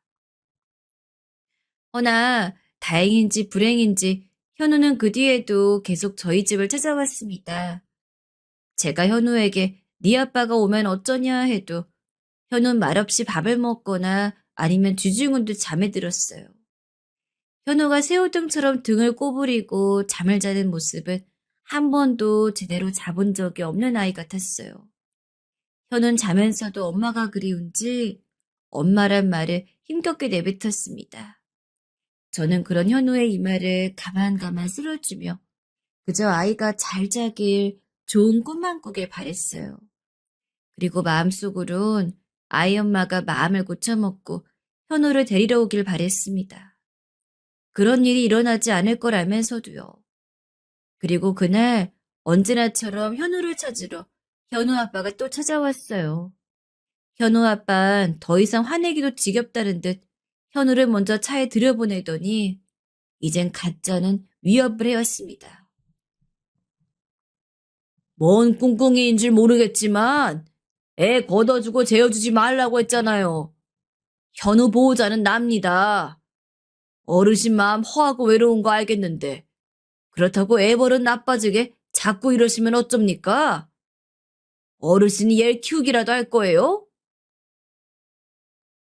제대로 먹이지도 재우지도 않으면서 보호자는 무슨 지 여자 도망가게 한 망나니 같은 놈이. 뭐야? 이 노인네가 정신 나갔나? 제 말에 현우 아빠의 볼이 순식간에 붉어졌고 그 순간 현우 아빠의 손이 쭈글쭈글한 제 볼에 닿을 뻔했고 현우가 밖에서 이 소리 들었는지 제게로 빠르게 달려와 제 아빠를 막았습니다. 할머니한테 그러지 말라고요. 현우가 그렇게 막아서자 애아빠도 제게 어떻게 하지 못하고 씩씩거리더니 뒤를 돌아섰습니다. 현우는 아빠를 따라 나서며 입모양으로 제게 다시 올게 라는 말을 하고 나갔지요. 그러나 현우는 한동안 저희 집에 나타나지 않았어요. 끼니는 안 굶나 학교는 잘 다니고 있는 건가. 밤잠이 안 올 정도로 걱정이 됐지만 현우가 어디에 있는지 알 수 없었고 현우 아빠에게 전화를 할 수도 없어 그저 현우가 다닐 법한 근처 중학교를 서성이곤 했습니다. 그 사이 계절은 여러 번 바뀌었고 전 평소에 있던 관절염이 심해져서 없는 형편에 병원을 왔다 갔다 해야 했어요. 몸이 아프다 보니 정신도 쇠약해지었고 다시 우울증이 도지면서 어쩐지 현우 생각이 자꾸 났어요. 그러던 어느 날이었습니다. 통통하고 키가 큰 남자애 한 명이 멀뚱히 제 방 앞에 서 있더라고요. 누군가에서 다가가 보니 낯익은 얼굴이었어요. 바로 현우였어요. 그런데 현우 옆에 커다란 짐가방이 보이더라고요. 현우는 잠깐 저를 보러 온 게 아니었습니다. 현우, 너 설마 완전히 나온 거냐? 저 할머니랑 같이 살고 싶어요. 그래서 나왔어요. 아빠한테 허락도 받았어요. 저 내쫓지 마세요, 할머니. 전 처음에 현우가 거짓말을 한다고 생각했어요. 아빠와 함께 살기 싫어 저를 찾아온 거라 생각했지요. 그래서 뭔 사달이 날까 싶어 일단 현우를 데려다 밥을 먹인 뒤 잠깐 아이가 밖에 나간 사이 현우 애 아빠한테 전화를 해보았습니다. 그런데 현우의 말은 사실이더군요. 애 아빠는 또 술을 먹었는지 혀가 꼬인 목소리로 난 아들이 없습니다. 키우든지 내쫓던지 알아서 하세요. 하고 말했습니다. 일방적으로 전화가 끊기었고요. 저는 끊긴 수화기를 들고 한참 수화기를 노려보다 종료 버튼을 눌렀습니다. 현우가 안쓰럽기도 하고 대책 없는 이 아비란 놈에게도 화가 났어요. 하지만 어찌 보면 한편으론 잘 되었다는 생각도 들었습니다. 현우를 그 개만도 못한 아비한테 맡기느니 내가 그래도 맞는 게 나을 것 같았으니까요. 그때부터였어요. 현우를 보살피기 시작한 건. 언제 끝날지 모르는 일이었지만 그래도 부모한테 버려져 있는 저 불쌍한 아이를 생각하면 해야만 하는 일이라 여겼습니다. 현우와 살면서 얘기를 해보니 현우는 학교도 그만둔 상태였어요. 그냥 자기가 나가기 싫어 안 나가고 있는 상태였고 애 아빠도 현우에게 관심이 없다 보니 딱히 신경도 안 쓰고 있었던 게지요. 하지만 전 말도 안 된다며 펄펄 뛰었어요. 중학교까지는 의무교육이니 반드시 나와야 한다고 녀석을 설득하고 또 설득했습니다. 이놈은 좀 컸다고 고집이 세졌는지 처음에 죽어도 제 말을 듣지 않더니 제가 반복해서 말하니 녀석도 어쩔 수 없이 학교에 나가더라고요. 다행이었죠. 그렇게 전 녀석이 학교에 나가는 동안 방 청소를 하며 잠시 쉬었고 현우가 돌아오면 폐지를 주우러 나갔습니다. 그리고 그런 생활을 1년 반 정도 하는 동안 정말 현우 엄마에게서도 아빠에게서도 연락은 오지 않았습니다. 제가 가끔씩 현우에게 아빠에게 혹시 연락 온 거 있냐 물었지만 현우도 없다고 하더군요. 참 매정한 인간들이었죠. 그렇게 시간이 흘러 저도 현우와 함께 사는 생활에 적응이 됐고 현우는 그 사이 키가 훌쩍 더 커 이젠 제가 올려다봐야 할 정도가 되었어요. 젊었을 적 시어머니 수발을 들고 애를 키우다 보면 시간 가는 줄 몰랐는데 마치 지금이 꼭 그때 같았습니다. 현우가 제 시간을 다 가져가고 있는 것 같았어요. 현우는 고등학생이 되었지만 역시나 제게 말했던 대로 학교는 가지 않겠다 했어요. 학교가 자기와 맞지 않는 곳이라 말하면서요. 그러면서 대신 검정고시를 치르겠다고 하더라고요. 전 이번에도 현우를 설득하고 싶었지만 검정고시라도 치르겠다고 하는 걸 다행으로 생각하며 현우가 검정고시를 공부할 수 있도록 도와주기로 했습니다. 하지만 현우는 공부라는 걸 제대로 해본 적이 없는지라 1시간도 집중하지 못했어요. 조금만 공부해도 피곤하다고 자고 싶어 했고 무슨 말인지 하나도 모르겠다며 지루해했습니다. 옆에서 봐도 저렇게 공부하다간 낙방하기 딱 좋았지요. 결국 저는 제가 공부를 해서 현우를 직접 가르쳐주기로 마음먹었습니다. 젊었을 적엔 동네에서 그래도 머리 좋단 소리도 여러 번 들었고 돈을 벌기 위해 학원에서 오랜 시간 동안 일한 적이 있었던지라 못할 거 없다 생각했어요. 글자가 보이지 않아 또 돋보기에 비쳐 문제를 봐야 했지만 그래도 빠질 것 같은 눈을 껌뻑이며 문제를 보고 또 보았어요. 검정고시의 문제들은 제때와 달리 문제의 수준도 높아지고 모르는 문제도 많았지만 그때마다 답안지를 찾아가고 참고해가며 어떻게든 현우를 가르치기 위해 노력했지요.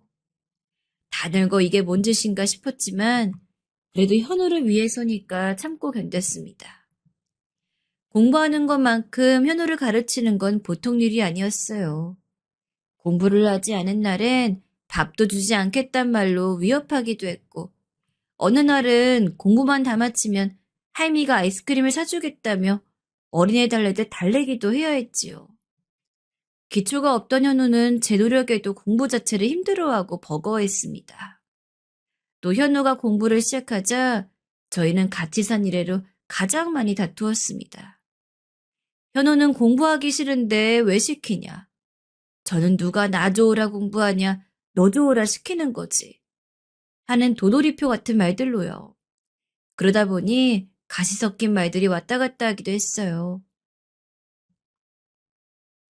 공부 안 하면 이 다음에 뭐 될 건데? 어디 무슨 공장에서 일이라도 할 셈이냐? 돈 못 벌어서 할미랑 평생 여기서 살겨? 공부 못해도 할 수 있는 거 많아. 내 친구 아버지도 대학 안 나왔는데 지금 아파트 살고 부자야. 말도 안 되는 소리 마라. 아, 잔소리 좀 그만해. 듣기 싫어. 예전에 안 그러더니 왜 맨날 나만 보면 잔소리부터 해. 답답하니까 그러지. 답답하니까. 제 딴엔 현우를 생각해서는 말이었지만 현우는 그런 제 잔소리가 듣기 싫었는지 귀를 막아버렸어요. 그리고 어느 날부턴 밖으로 나들기 시작하더니 나쁜 아이들과 어울리는 것 같았습니다. 담배를 피고 욕설을 하는 그런 아이들이요. 전 현우가 점점 걱정이 되었어요. 제 품에서 키우고 있는 아이니만큼 가정 형편을 제공해주진 못하더라도 적어도 이 아이가 엇나가지 않게 바로 잡아주고 싶었는데 그마저도 못하는 것 같자 속이 상했습니다. 하지만 현우와의 사이는 어째 점점 좁혀지지 않았어요. 하루는 폐지를 줍고 집에 왔더니 집안에 담배 냄새가 진동을 하더라고요. 범인은 현우밖에 없었죠. 전 화가 난 나머지 현우를 향해 주걱을 들었어요. 그런데 현우가 힘으로 제 주걱을 잡으며 자기가 핀 게 아니라고 뻑뻑 우기는 겁니다. 허나 제 눈을 속일 수가 있나요? 전 현우의 바지 주머니에 있는 담배를 찾아냈고 그걸 모조리 찢어서 쓰레기통에 넣어버렸습니다. 그걸 본 현우는 친구 건데 이제 어떡하냐며 길길이 날뛰면서 화를 냈더니 할머니가 물어내라고 하곤 집 밖으로 나가버렸습니다. 저 썩을 놈? 욕설이 절로 튀어나왔습니다. 우리 착했던 현우는 어디로 간 건지 싶었어요. 어쩌다 담배를 배우고 어쩌다 나쁜 친구와 어울리게 된 건지 어디부터 잘못된 건지 그 뒤로도 사춘기를 맞이한 현우는 또 나쁜 친구들과 어울려 다니며 제 속을 태우더니 저와 눈이 마주쳐도 쌩하고 나가기 일쑤였어요. 그런데 어느 날은 이놈의 자식이 친구 한 명을 아이 집에 데리고 왔습니다. 이 친구를 하룻밤만 재워달라고 하면서요. 그런데 현우와 현우가 데려온 친구 몸에서 알싸한 술 냄새가 폴폴 나더군요. 망할 놈들이 미성년자의 신분으로 어디서 술을 퍼먹었겠지요. 저는 또 머리 꼭대기까지 화가 나서 안 된다고 당장 친구를 집에 돌려보내라고 버럭 성을 냈어요. 그러자 이놈도 지지 않고 왜 안 되냐면 목소리 높였고 투닥거림이 시작되었습니다. 그 사이 현우의 친구는 부모님이 데리고 들어갔고 저희는 서로 더 화가 나서 마음에도 없는 말들을 하기 시작했어요. 왜 정신을 못 차리고 다녀 이놈아? 네 아버지처럼 되고 싶어? 내가 왜 아버지처럼 되냐? 할머니처럼 안 되면 다행이지. 지금 그게 널 키워준 할미한테 할 말이요? 다시 말해봐. 다시 말해보라고! 전 화가 나 주걱으로 현우의 머리를 때려버렸고 엄마 아빠 대신 키워주고 있는 어른한테 어디 큰 소리 내냐며 현우를 몰아붙였습니다. 그러자 현우는 손으로 주걱을 잡더니 그럼 나가겠다고 했습니다. 어떻게 키운 아인데 나가겠다니. 저도 사람인지라 그런 말을 쉽게 하는 현우가 순간 미워졌습니다. 나가, 나가라고 이놈아. 누가 무서워할 줄 알아? 나가, 나가 얼어 죽든 마음대로 해라. 나갈 거야. 나 찾지나 마. 그날 밤 잠에 들 수가 없었어요. 밖이 추운데 이 추운 겨울날 어디서 잤지? 또 나쁜 애들이랑 이상한 짓을 하고 있는 건 아닌지, 내가 늙어 괜한 말을 한 거 아닌지, 온갖 죄책감과 두려움이 몰려와 자꾸만 눈물이 흘렀고, 결국 눈물이 베개를 축축하게 적셔나갈 때쯤 참지 못하고 현우를 찾기 위해 정처 없이 거리를 나섰습니다. 눈은 빗발치듯 오고 거리는 얼어붙어 있었습니다. 현우야, 현우야. 애타게 현우를 불러보았지만 현우에게선 아무런 대답도 들려오지 않았어요. 아무리 찾아보았지만 현우는 어디에도 없었습니다. 허나 가슴속에선 이상하게도 저를 찾는 현우의 목소리가 메아리치는 것 같았어요. 저는 그 메아리에 화답하듯 중얼거렸습니다. 현우야, 할미가 공부하라고 안 할게. 안 할 테니까 집에 들어와라. 응? 집에 들어와. 두어 시간을 헤맸지만 현우의 그림자 끄트머리조차 보이지 않자 전 얼어붙은 눈물을 손으로 닦으며 혹시나 하는 마음으로 다시 집으로 향했습니다. 그런데 집 밖 화장실에 누군가가 머리 무릎에 파묻은 채 쪼그려 앉아있는 게 보였어요. 설마 하는 마음으로 다가가 보니 커다란 덩치의 아이였습니다. 우리 현우였어요. 전 현우에게 달려가 내 새끼 하고 꼭 끌어안았지요. 그러자 현우 역시 할머니 하며 제게 안겼어요. 현우는 많이 추웠는지 하얗게 질린 입술로 제게 미안해, 할머니한테 소리 질러서 하고 말했고 저는 다 괜찮다며 현우를 끌어안은 뒤 방 안으로 데리고 들어왔습니다. 그리고 저와 현우는 그날 그렇게 서로의 마음에 상처를 준 것에 대해 용서를 빌고 진심 어린 화해를 했어요. 허나 전 그날 두어 시간 동안 현우를 찾아다닌 탓에 발가락에 동상을 입어 며칠 고생을 해야 했어요. 그 뒤로 현우는 제 발가락만 보면 걱정스러워했고 그날 제게 많은 미안함을 느꼈는지 그 뒤론 이 할미에게 참 잘하기 시작했어요. 제가 말하지 않아도 먼저 책상에 앉았고 저 대신 페지를 주우러 다녔지요. 또 조금씩 공부하는 습관이 천천히 몸에 배더니 언젠가부턴 제가 하라고 하지 않아도 스스로 공부를 하고 있더라고요. 전 그런 현우가 너무 대견하고 뿌듯해 현우의 엉덩이를 툭툭 쳐주었지요. 이런 자잘한 일들이 쌓으니 현우가 정말이지 내 손자 같더랍니다. 그런데 이놈이 정신을 차리는가 싶더니 어느 날부턴 이상한 행동이 시작되었습니다. 원래는 푹 단잠을 자고 있을 녀석이 새벽 4시면 벌떡 일어나 손을 휘저 제가 잠든지 확인하더니 슬그머니 일어나 조심조심 옷을 입고 나가더니 3시간 있다 들어와선 다시 잠을 자더라고요. 저녁이 되더니 또 친구를 만난다며 집 밖으로 나가선 새벽에 들어오고요. 전 또 대체 이놈이 하라는 공부는 안 하고 대체 뭔 일을 하고 돌아다니는 건지 걱정이 되기 시작했어요. 혹여나 전번날 만난 안 좋은 친구들과 다시 어울리는 건 아닌가 싶어서요. 그래서 새벽녘에 한번 현우의 뒤를 밟아보기로 했습니다. 현우를 못 믿는 건 아니었지만 그래도 걱정이 되어서요. 허나 제가 본 현우는 지금까지 알던 현우와는 다른 모습이었습니다. 글쎄 우리 현우가 땀을 뻘뻘 흘리며 무거운 우유 상자를 정리하고 있더라고요. 그러더니 구루마에 정리한 우유들을 담아서 집집마다 배달하는 그 고생스러운 일들을 하고 있었습니다. 현우는 비단 일만 하는 게 아니었어요. 저녁엔 사람들이 아주 많은 고깃집으로 향했는데 그곳에서 불판도 갈고 손님들에게 웃어주고 고기도 구우며 누구보다 열심히 일을 하고 있었습니다.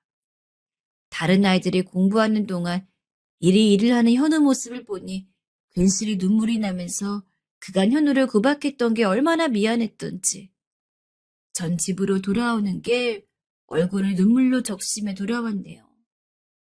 그러던 어느 날 갑자기 현우는 제게 검은 봉다리를 내밀었어요. 제가 뭐냐 물으니 현우는 그냥 보라면서 봉다리 흔들었어요.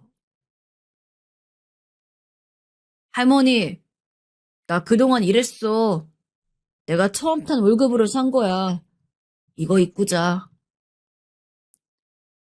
현우가 검은 봉다리에 담아온 옷은 내복이었어요. 옷은 하나같이 질감도 좋고 보온성도 좋을 것 같은 옷들이었습니다.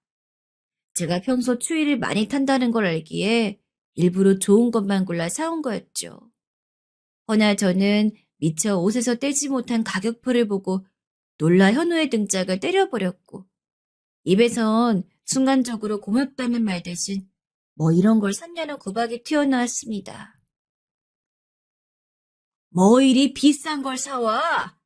얼른 돌려주고 돈 받아내라. 시장 가면 이거보다 좋은 옷 많어. 할미 이런 거 못 입어. 그러자 현우는 인상을 팍 찡그리며 얼마 안 해. 이까짓 거 얼마 한다고. 나중에 100벌도 사줄 거야. 라고 말했습니다. 그리고 할머니 이거 오래오래 입어. 오래 입으라고 비싼 거 사준 거야. 오래오래 나 생각하라고. 라고 말하더군요. 그 말에 현우의 마음이 너무나 애틋하게 느껴져 눈물이 핑 돌았지요.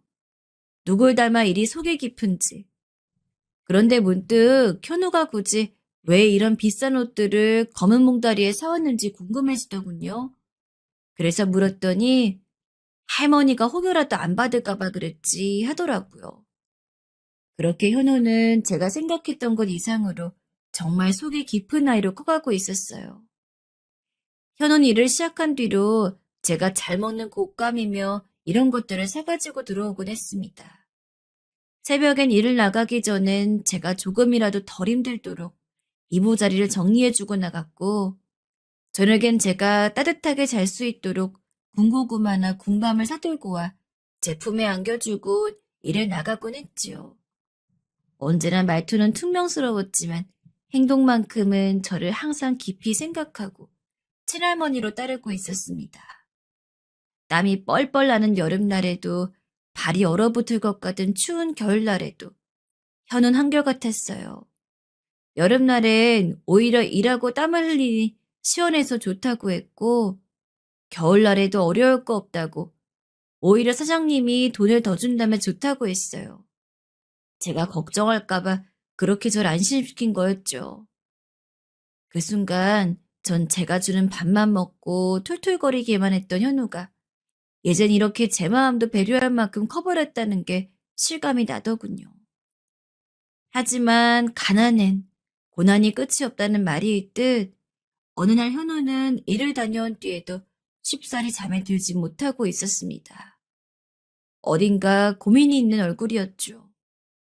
옆에 다가가 앉아 무슨 일이 있냐 물어보았지만 별일이 아니라고 하고 넘기더군요.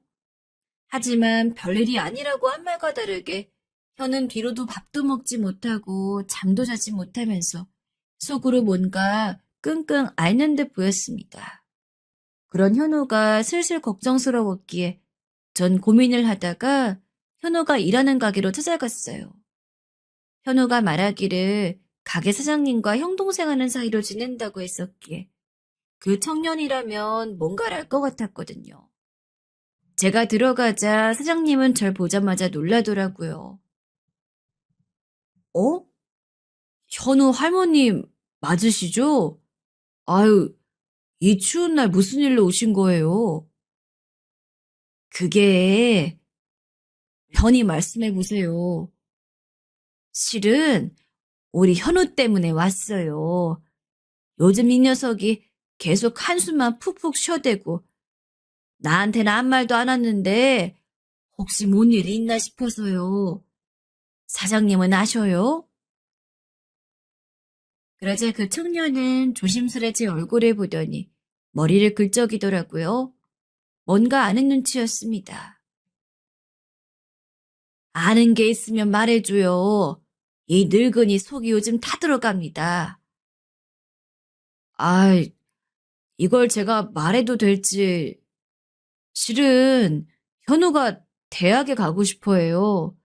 근데 자기가 해야 할 공부도 많고 일도 해야 하니까 망설이는 것 같더라고요. 대학이요? 늘 고졸로 살다가 기술을 배울 거라고 떵떵거리며 말했던 현우가 대학을 가고 싶어 한다니 조금은 놀랐습니다. 하지만 가게 사장님 말을 들어보니 현우는 꽤 진심이었어요. 혼자 대학도 알아보고 고민 상담도 많이 한 듯 했어요. 그제야 저는 현우가 왜 며칠 동안 혼자 끙끙 앓았는지 이해가 되었죠. 하고는 싶은데 할미까지 책임져야 하니 일도 해야 하고 제 딴엔 부담이 되었던 거죠. 홀로 고민했을 현우가 떠올라 오는 길은 너무 마음이 아파져 손수건으로 눈물을 찍어 바르고 말았네요. 그렇게 한참 울고 있는데 마침 현우가 노곤한 기색으로 집에 들어왔고 전 현우를 보자마자 호통을 쳤어요. 왜 할미에게 대학 가고 싶다고 말하지 않았냐고요. 현우는 하더니 말을 잇지 못했습니다. 당연히 돈 때문이겠지만 제 앞에서 그리 말할 수 없을 테니까요. 그때 전 현우의 손을 꽉 붙잡고 말했습니다. 너는 대학에 가야 한다고. 그래야 네 아버지처럼 살지 않을 수 있다고요. 근데 할머니 나는 머리도 안 좋은데 검정고시도 어렵게 공부했는데. 이놈아, 넌 머리가 아주 좋은 놈이여. 내가 말 안 했드나? 나도 못하는 산수를 네가 초등학생 나이에 다 떼버려서 할미를 놀라게 했다고. 그것도 암산으로다가 말이야. 그래도 전 망설이는 현우의 얼굴 앞에 장롱 밑에 있는 통장 하나를 턱 내려놓았죠. 현우는 통장을 열어보고 액수를 보고 놀란 얼굴이 되었습니다. 할머니, 이 돈 이거 어디서 난 거야? 이거로 대학 가긴 부족할 거요. 그래도 공부할 돈은 될겨. 사실 그 돈은 예전에 저희 어머니께서 제게 비상금으로 언젠가 꼭 필요할 일이 생긴다면 쓰라고 남겨둔 돈이었어요. 하지만 저만큼이나 고생이 많았던 어머니께서 주신 돈이었기에 아무리 생활이 고달프고 힘들다 하더라도 건드리지 못하고 있던 돈이었어요. 하지만 현우 일이 생기니 그 돈이 바로 생각이 나더라고요. 애초부터 이렇게 쓸 돈이었던 것 같았어요.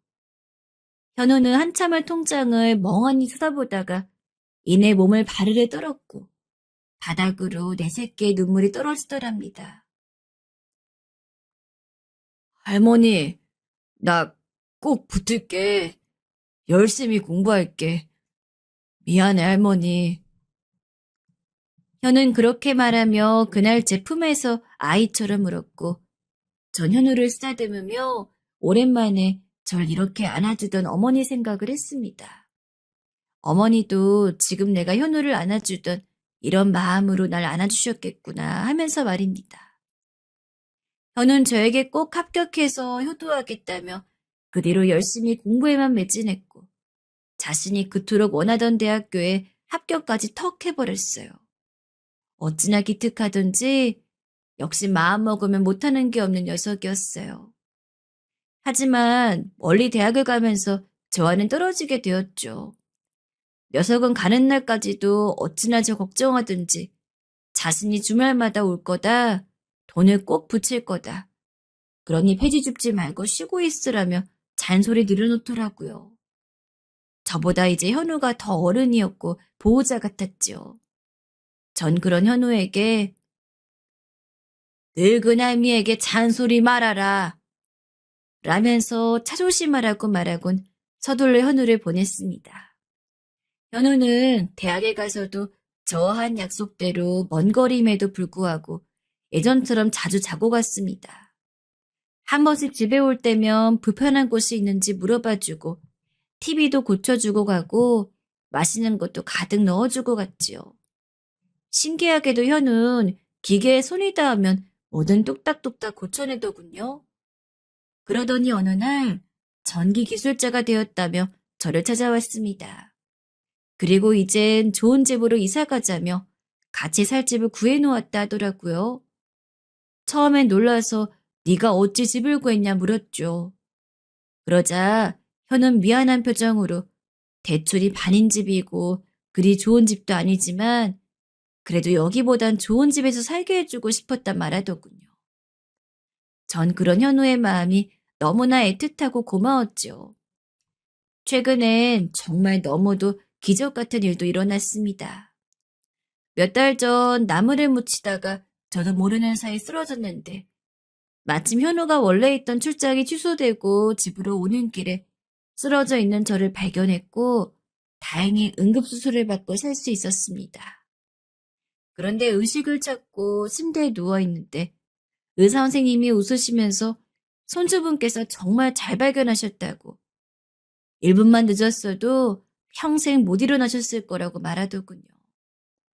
현우는 정말 다행이라고 말했지만 그때 전 소름이 돋으면서 문득 정말 현우와 제가 인연은 인연이란 생각이 들었어요. 물론 사람끼리 만들고 맺은 인연도 인연이지만 현우와 저는 그보다 더 특별한 아마도 하늘에서 점지해준 인연이 아닐까 싶었습니다. 현우가 아니라면 전 이 세상 사람도 아니었을 테고 단칸방에서 우울한 채 생을 마감했을 터인데 현우 덕분에 가족을 만들었고 소소한 행복을 아낌없이 맛볼 수 있었으니 말입니다. 현우는 올해 장가갈 나이가 되었습니다. 전 얼른 현우가 좋은 처녀를 만나 장가를 가 식구를 이루고 살았으면 좋겠는데 우리 현우는 저와 평생 살 거라며 갈 생각을 안 하고 있네요. 그래서 요즘은 현우에게 사귀는 사람이 정말 없냐고 닥달하곤 합니다. 우리 현우 그 누구에게 주어도 아까울 만큼 너무나 착하고 반듯한 아이니 부디 좋은 짝이 나타났으면 해요. 제 사연 들어주신 청취자분들도 오늘 하루 뜻깊게 보내시고 다들 소중한 인연과 함께 하루 잘 마무리하시기 바랍니다.